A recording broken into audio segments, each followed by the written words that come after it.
एक और शानदार वीडियो में आपका स्वागत है। नॉर्थ सेंट्रल रेलवे प्रयागराज यानी कि इलाहाबाद में अप्रेंटिस का फॉर्म ऑनलाइन होना स्टार्ट हो चुका है। कौन कौन फॉर्म को फिलअप कर सकता है, क्या एलिजिबिलिटी होने वाली है, हम सारी बातें करेंगे। यहाँ पर देखिए जो फॉर्म स्टार्ट है वो 14/9/2024 से लेकर 15/10/2024 तक फॉर्म ऑनलाइन होगा। इसकी ऑफिशियल वेबसाइट का लिंक हम आपको वीडियो को डिस्क्रिप्शन में दे देंगे, तो इस इंटरफेस पे आ जाएंगे। अब आपको यहाँ पर न्यू रजिस्ट्रेशन का एक ऑप्शन दिखाई दे रहा है स्टेप 1 का, आप उस पर क्लिक कर दीजिए। आपको सबसे पहले स्टेट चूज करना होगा कि आप किस स्टेट के रहने वाले हैं। फिर कैंडिडेट का नाम डालेंगे जो कि हाई स्कूल मार्कशीट के अनुसार होना चाहिए। स्पेलिंग मिस्टेक आप बिल्कुल नहीं करेंगे, नहीं तो आपका फॉर्म रिजेक्ट हो जाएगा। अगर नहीं हुआ तो डॉक्यूमेंट वेरिफिकेशन के दौरान दिक्कत आएगी। आपको डिवीज़न चूज करना है। तो पहले देख लीजिए कि इस डिवीज़न में कितने पद खाली हैं। यहाँ पर देखिए प्रयागराज डिवीज़न है मैकेनिकल डिपार्टमेंट में, तो यहाँ पर टेक्निकल फिटर का है, टेक्निकल वेल्डर का है, टेक्निकल कारपेंटर है, टेक्निकल पेंटर जनरल है। तो कितने कितने पद हैं वो आप देख सकते हो। कितने टोटल 335 है, जिसमें रिजर्व के लिए 137, 90, 50 और इस प्रकार से बांट दिए गए हैं। इलेक्ट्रिकल डिपार्टमेंट में देखिए यहाँ पर टेक्निकल फिल्टर है, टेक्निकल वेल्डर है, इस प्रकार से बहुत सारे पोस्टें हैं। तो जो आपका ट्रेड होगा अपने ट्रेड के अनुसार आप फॉर्म को फिलअप करेंगे। जोन को देख लीजिए किस जोन में कौन कौन से हैं। तो ये देखिए झांसी डिवीज़न है। झांसी डिवीज़न में देखिए जैसे टोटल कितने हैं, 229 है। ट्रेड की बात करें तो फिटर का, इलेक्ट्रीशियन का है, मैकेनिक है, painter, carpenter, black Smith, welder और टर्नर है, और कोपा का भी यहाँ पर है। ठीक है ना, कंप्यूटर ऑपरेटर जिसे आप बोलते हैं ना, computer operator and programming assistant, वो भी पद यहाँ पर है शामिल इसमें झांसी वाले में। और यहाँ पर देखिए ज़रा वर्कशॉप झांसी का है, तो ये अलग से है। इस जोन को आप चूज़ करना चाहते हैं, यानी कि इस डिवीज़न को चूज़ करेंगे तो ये वाले ट्रेड इसमें शामिल है। तो आपका जो ट्रेड है अपने अनुसार पहले डिवीज़न को चेक कर लीजिएगा कि हमारा ट्रेड किस डिवीज़न में है। उसके बाद आप फॉर्म को ऑनलाइन स्टार्ट करेंगे। यहाँ पर आप देख लीजिए कितनी सीटें हैं आपकी कैटेगरी के लिए। तो चलिए हम यहाँ पर अपना डिवीज़न चूज़ कर लेते हैं। उसके बाद आपको कम्युनिटी चूज़ करनी है कि आप जनरल, ओबीसी, एससी या एसटी क्या हैं वो चूज़ करेंगे। अगर आप जो चूज़ करेंगे वो आपको सर्टिफिकेट भी अपलोड करना होगा, याद रखिएगा। अब आपको रिलीजियस आपका धर्म क्या है, हिंदू, मुस्लिम, सिख, ईसाई क्या है वो चूज़ करेंगे। पीडब्ल्यूडी कैंडिडेट यानी कि अगर हैंडीकेपेड है तो यस करिएगा, अगर नहीं है तो नो कर दीजिए। एक्स सर्विसमैन है, नहीं है। डेट ऑफ बर्थ आपको चूज़ करना है, पहले डेट, मंथ और ईयर चूज़ करना है, तो आपका जो काउंटिंग है वो ऑटोमेटिक आ जाएगी आप कितने साल के हैं। मोबाइल नंबर आपको देना है, फिर आपको ईमेल आईडी देनी होगी, और जो कैप्चा कोड जैसे 0 + 8 है तो इसका बराबर 8 है, तो आपको 8 फिल करना होगा। उसके बाद आप रजिस्टर नाउ का ऑप्शन दिखाई दे रहा है, आप उस पर क्लिक कर दीजिए। आपसे कंफर्मेशन मांगा जाएगा कि आप सबमिट करना चाहते हैं, तो हम ओके कर देंगे। आपको रजिस्ट्रेशन नंबर और पासवर्ड मिल चुका है, फोटो खींचकर आप इसको रख लीजिए। या फिर आप सेलेक्ट करिए, जैसे रजिस्ट्रेशन नंबर है तो सिलेक्ट करिए, Ctrl+C प्रेस करिए, कॉपी हो गई है। उसी प्रकार से पासवर्ड को कॉपी करिए और आप इसको, अब काम कैसे लगेगा वो मैं आपको दिखा रहा हूँ। आपको यहाँ पर रीडायरेक्ट टू लॉगिन का ऑप्शन है, क्लिक कर दीजिए। आप यहाँ रजिस्ट्रेशन नंबर पे क्लिक करिएगा, विंडो और वी बटन प्रेस करिए, तो आपके सामने वो हिस्ट्री आ जाएगी। यहीं से आप सिलेक्ट कर लीजिए, आसान है आपके लिए। 4 + 4 8 लॉगिन कर लीजिए, आसानी से लॉगिन हो चुका है।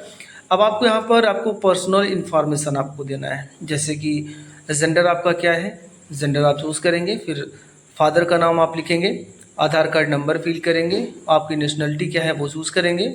आइडेंटिफिकेशन, जैसे कि आपके कहीं शरीर पर कोई मार्क है, जैसे कि कहीं तिल का निशान है तो वो डाल सकते हैं, कहीं कट पीट का निशान लग गया आपके शरीर पर जिससे आपकी पहचान हो सकती है, आप उसको लिखना पड़ेगा।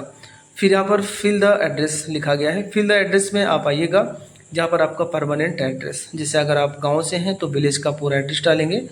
स्टेट आपको चूज़ करना होगा, आप अपने डिस्ट्रिक्ट को मैनुअली टाइप करना पड़ेगा, यहाँ पर सेलेक्ट का ऑप्शन नहीं है। पिन कोड डालिएगा, और यहाँ पर एक ऑप्शन आपको राइट साइड में दिखाई दे रहा है चेक बॉक्स का, उसको आप चेक बॉक्स पे टिक कर दीजिएगा। ठीक है। अब आपको यहाँ पर मैट्रिकुलेशन का डेटा देना है, हाई स्कूल का डिटेल देना है कि आपने कब पास किया हाई स्कूल, ईयर आप चूज़ करेंगे। यूनिवर्सिटी या बोर्ड आप चूज़ करेंगे कि भाई आप जैसे यूपी बोर्ड है, सीबीएसई बोर्ड है, क्या है वो चूज़ करेंगे। आपका जो मार्क था कि सीजीपीए था, अगर मार्क है तो मार्क पर रहने दीजिए। टोटल मार्क कितना, जिस 600 का होता है, कितना नंबर आपने प्राप्त किया था वो आपको यहाँ पर डालना है, परसेंटेज ऑटोमेटिक आ जाएगा। मार्कशीट नंबर आपके यानी कि सर्टिफिकेट पर लिखा गया होगा, उसको यहाँ पर आपको डालना होगा, और आप इसकी स्कैन कॉपी भी अपलोड करनी होगी। 50 से लेकर 100 KB के बीच में होना चाहिए पीडीएफ फाइल में, तो फॉर्मेट आपका पीडीएफ होना चाहिए। अपलोड हमने कर दिया है। अब यहाँ पर टेक्निकल, जिसको आपने आईटीआई किया है ना, किस ट्रेड से किया है वो पूरा डेटा आपको देना होगा, जैसे कि आपका ट्रेड क्या है। जैसे हमारा यहाँ पर इलेक्ट्रीशियन है तो हम इलेक्ट्रीशियन को चूज़ कर लेते हैं, उसके बाद हम यहाँ ईयर ऑफ पासिंग पूछा जा रहा है, कब आपने पास किया है। तो आपके मार्कशीट पर सारा डेटा होगा, उससे आप देखकर सही सही डेटा आप फिल करेंगे। टोटल मार्क कितना था, जिसने पूर्णांक कितना था और आपने कितना नंबर पाया था वो इसमें डालेंगे तो परसेंटेज ऑटोमेटिक आ जाएगा। अब यहाँ पूछा जा रहा है एक नेम ऑफ इंस्टीट्यूट, कि भाई आपने किस इंस्टीट्यूट से आपने पास किया हुआ है, अपने विद्यालय का नाम डालेंगे। और यहाँ पूछा जा रहा है नेशनल ट्रेड सर्टिफिकेट नंबर, तो आपका जो सर्टिफिकेट नंबर है ना वो आपका मार्कशीट में होगा, उसको भी आपको टाइप करना होगा।